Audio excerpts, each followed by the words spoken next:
Telugu digital media network లో political కేటగిరీలో #1 కేవలం 72 గంటల్లో 1,50,00,000 వ్యూస్ పైగా popular TV network. Madam, Janasena అధ్యక్షుడు పిఠాపురంలో పోటీ చేయబోతున్నారు. దాని చేత పిఠాపురం నియోజకవర్గం హాట్ టాపిక్గా మారింది. మొత్తం అంతా కూడా రాష్ట్రంలో ఉన్న ప్రజలందరి చూపు కూడా పిఠాపురం వైపే ఉంది. అయితే రీసెంట్గా కళ్యాణ్ చేసిన కామెంట్స్ అయితే ప్రస్తుతం అయితే చర్చనీయాంశంగా మారింది. వంగా గీత గారు కూడా జనసేనలో పార్టీలో జాయిన్ అయితే చాలా బాగుంటుందని అయితే ఆయన చేసిన కామెంట్స్ని ఎట్లా చూస్తారు? ఓవరాల్గా ఫైట్ ఎలా ఉండబోతుంది పిఠాపురంలో? 24 గంటలు వాళ్ళొస్తే బాగుండు, వీళ్ళొస్తే బాగుండు అంటాం తప్ప పవన్ కళ్యాణ్ గారికి ఇప్పుడు పిఠాపురం ఎంచుకున్నారు. ఆ నియోజకవర్గంలో ఎన్ని డివిజన్లు ఉన్నాయో అక్కడ వాళ్ళ పరిస్థితి ఏంటో, అక్కడ ఏ డివిజన్కి సంబంధించి తన ప్రతినిధులు ఉన్నారో, రేపు ఎవరు అక్కడ బూత్స్ మేనేజ్మెంట్ చేయబోతా ఉన్నారో, మరి అసలు ఈ విషయాల మీద అసలు ఫస్ట్ ఈయనకి జెండా కూలీగా మోయడం అలవాటు అయిపోయి ముందు గ్రౌండ్ లెవెల్, బేసిక్ లెవెల్ అనేది ఈయన మర్చిపోతూ ఉన్నారు. ఫస్ట్ ఆఫ్ ఆల్ వాళ్ళని ఆహ్వానించడం, వీళ్ళని ఆహ్వానించడం అనేది ఫస్ట్ ఆఫ్ ఆల్ ఈయన మానుకొని ఫస్ట్ అసలు నిలబడుతున్నటువంటి నియోజకవర్గాల్లో ఆయన పరిస్థితి ఏంటనేది ఫస్ట్ ఆఫ్ ఆల్ ఆయన ఇది చేసుకోవాలి. రెండోది వచ్చేటప్పటికి నిజంగా మా వంగా గీత గారి గురించి మాట్లాడటానికి అసలు అసలు అసలు సరిపోరు ఆయన. ఎందుకంటే ఆవిడ చదువుకి కానీ, ఆవిడ విజ్ఞతికి కానీ, ఆవిడ ఎంపీగా ఆవిడ నిరూపించుకున్నటువంటి ఆవిడ రాజకీయ ప్రయాణానికి కానీ దేనికి సరిపోతారు?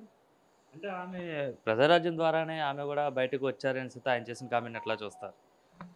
అలా అనుకుంటే ప్రజారాజ్యంలోనే మీ అన్నగారేం లేరు కదా. మీరు కూడా ప్రజారాజ్యంలోంచే బయటకు వచ్చి జనసేన పెట్టుకున్నావు కదా. మీ అన్నగారు సైతం ప్రజారాజ్యాన్ని కాంగ్రెస్లోకి విలీనం చేసి కాంగ్రెస్ క్యాబినెట్ మంత్రి అయి ఉన్నారు కదా. సో అవన్నీ సందర్భం లేనటువంటి మాటలు. ఆల్రెడీ జగన్మోహన్ రెడ్డి గారితో ఆవిడ ప్రయాణం ప్రారంభించి చాలా సంవత్సరాలు అవుతా ఉంది. ఆవిడ ప్రయాణం చాలా గొప్పగా ప్రజలతో మమేకమై ఒక నిరూపించుకున్నటువంటి ఎంపీగా, ప్రజల మనిషిగా ఆవిడ ప్రయాణాన్ని కొనసాగిస్తూ ఉన్నారు. ఈ రోజు వరకు ఒక కార్యకర్తకి సమర్థుడైన నాయకుడిగానే మీరు నిరూపించుకోలేకపోయారు. ఒక నియోజకవర్గంలో ఆ నియోజకవర్గానికి సంబంధించి రేపు నిలబట్టం అంటే నిలబట్టం కాదు కదా. అసలు ఏం చెయ్యాలి అనే దాని మీద అవగాహన లేనటువంటి వ్యక్తి మీరు. ఆంధ్ర రాష్ట్రంలో 10 చోట్ల నేను ఎక్కడ పుట్టానో తెలియదు, ఇక్కడ పుట్టాను, అక్కడ పుట్టాను, అక్కడికి వెళ్తే అక్కడ పుట్టాను, ఇక్కడికి వెళ్తే ఇక్కడ పుట్టాను, అసలు బేసిక్ మొగల్తూరు అన్న విషయం ఆయన మర్చిపోయి అన్ని విషయాలు మాట్లాడుతూ ఉంటారు. సో ఇలాంటి స్థిరత్వం లేనటువంటి, స్థిరచిత్తం లేనటువంటి, మాట తీరున్నటువంటి వ్యక్తి గురించి మాట్లాడాలన్నా కూడా మాకు కూడా కొంచెం ఎంబారసింగ్గా అనిపిస్తూ ఉంది ప్రతిసారి కూడా. అయితే వంగా గీత గారితో ఈయన పోటీ పడటం అనేది ఆయనకి కొంచెం చాలా కష్టతరమైనటువంటి పని అనేది నాకైతే కనిపిస్తూ ఉంది.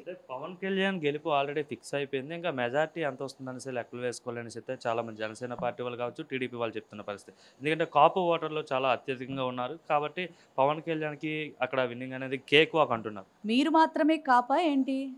వంగా గీత గారు కాపు సోదరి కాదా? మరి ఆమెని వేరు చేస్తారా ఏంటి కాపు సోదరిమణులు? అంతేకాదు మా వంగా గీత గారు చెప్పిన స్టేట్మెంట్ మీరు చూసినట్లయితే కాపులు అని మాత్రం నిజంగా ఎక్కడా నాకు కుల వివక్షత లేదు అంటూ కుల రాజకీయాలు చేసి మతాల మధ్య చిచ్చు పెట్టేటటువంటి మిమ్మల్ని మీ కాపు సోదరులైన నమ్ముతారని మీరు అనుకుంటున్నారా? నమ్మినట్లయితే ముద్రగడ పద్మనాభం గారు ఎందుకు వైఎస్ఆర్సీపీలోకి వచ్చేస్తారు?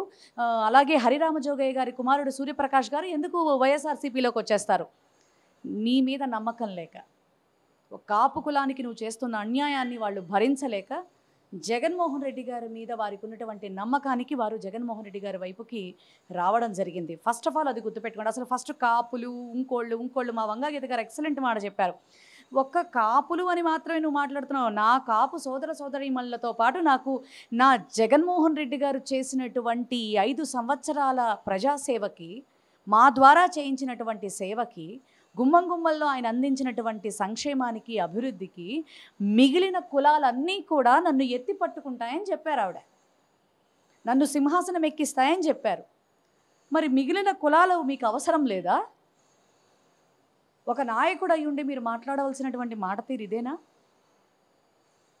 నిజంగా అక్కడ ఉన్నటువంటి పిఠాపురం సోదరీమణులకి మేమైతే తెలియజేస్తూ ఉన్నాం, కులాల మధ్య చిచ్చు పెట్టే వ్యక్తులు కావాలా, మతాల మధ్య చిచ్చులు పెట్టే వ్యక్తులు కావాలా?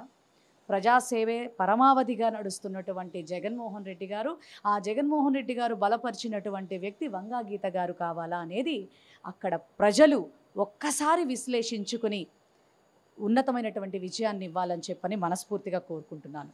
అంటే పవన్ కళ్యాణ్ అక్కడి నుండే ప్రచారాన్ని కూడా ప్రారంభిస్తారనేసి అయితే చెప్తున్నారు. ఆ నియోజకవర్గం నుండి మొత్తం రాష్ట్ర వ్యాప్త ప్రచారం ఉంటుందనేసి అయితే చెప్తున్న పరిస్థితి. ఏమండి, ఆయన ఎక్కడి నుంచి ఏం చేసినా, ఎగిరిదంచినా అదే కూలి, ఎగరకుండా దంచినా అదే కూలి అని చెప్పని ఆయన 24 తీసుకొని గాయత్రి మంత్రం అన్నాడు, మళ్ళీ 21కి పడిపోయాడు ఆయన. అర్థమైందా? రేపటికి ఏం జరుగుతుందో, బీఫామ్స్ తీసుకునే పరిస్థితికి వచ్చేసేటప్పటికి ఇంకెంతమంది తేల్తారో మనకైతే తెలీదు. ఆయన ఎక్కడి నుంచి ప్రచారం మొదలు పెడితే మాకైతే ఎందుకు? మా జగన్మోహన్ రెడ్డి గారి ఎజెండా, ఆయన యొక్క పనితీరు, ఆయన చేసినటువంటి ప్రజాసేవ, అలాగే 3 ఏళ్ళు దాటకుండానే ప్రతి ఎమ్మెల్యేని కూడా గడప గడపకి పంపించి మా సేవ ఎలా ఉందని అడిగినటువంటి ఆ గట్స్ కానీ, నేను మంచి చేశానని నమ్మితేనే నాకు ఓటేయండి అని చెప్పినటువంటి ఆ దమ్ము కానీ, మరి ప్రజలందరికీ మంచి చేసే విషయంలో సంక్షేమ పథకాల కింద కొన్ని కోట్ల రూపాయలు వాళ్ళ అకౌంటుల్లోకి వేసి జవాబుదారీదారంగా నిలబడినటువంటి ఆ పరిస్థితికి కానీ ప్రజలు ఎప్పుడూ ఫిదా అయ్యారు. 1 సైడెడ్గా వారు డిక్లేర్ అవ్వబోతా ఉంది. అది మనకి రాబోయే రోజుల్లో కనపడుతుంది. అంటే నన్ను ఓడించడానికి ఇక్కడ చాలా కొన్ని కోట్లు ఖర్చు పెట్టడానికి వైసీపీ సిద్ధంగా ఉంది. కానీ ప్రజలంతా కూడా నిజాయితీని గెలిపించాలని అయితే పవన్ కళ్యాణ్ పిలుపునిస్తాను. నిజాయితీకి మారు పేరు జగన్మోహన్ రెడ్డి గారు, వారు బలపరిచిన అభ్యర్థి వంగా గీత గారు. సో ప్రజలకి ఎవరిని ఎలా గెలిపించాలో తెలుసు. మిమ్మల్ని ఓడించడానికి మా డబ్బులు ఎందుకు ఖర్చు, అసలు మాకు ఖర్చు పెట్టాల్సిన అవసరం ఏంటి, అదొక్కసారి మీరు తెలుసుకోవాలని, మరి ఆ పిఠాపురం నియోజకవర్గ ప్రజలకి మీరు ఏం చేశారని మిమ్మల్ని ఆదరించాలని ప్రజలు కోరుకోవాలని కూడా నేను తెలియజేస్తున్నాను.